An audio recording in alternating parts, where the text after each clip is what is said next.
Hey everyone, welcome back. In this video, I'll show you how to use Google AI Studio for Business in 2026.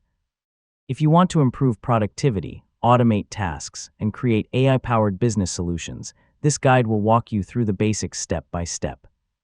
First, open your web browser and sign in to Google AI Studio using your Google account. Once you're on the dashboard, create a new prompt or project to begin working with Google's AI models. Next, choose a Gemini model that fits your business needs.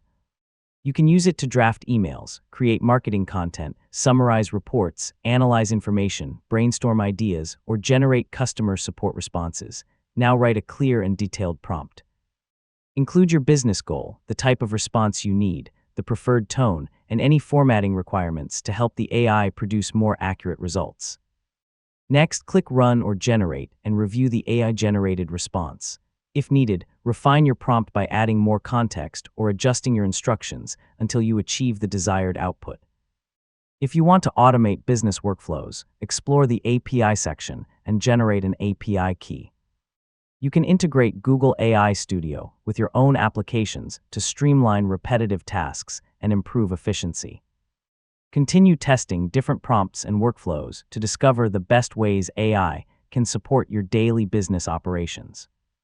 Finally, save your successful prompts and projects so your team can reuse them and maintain consistent results. And that's it. You've successfully learned how to use Google AI Studio for business step by step. And don't forget to like, share, and subscribe for more helpful tutorials just like this.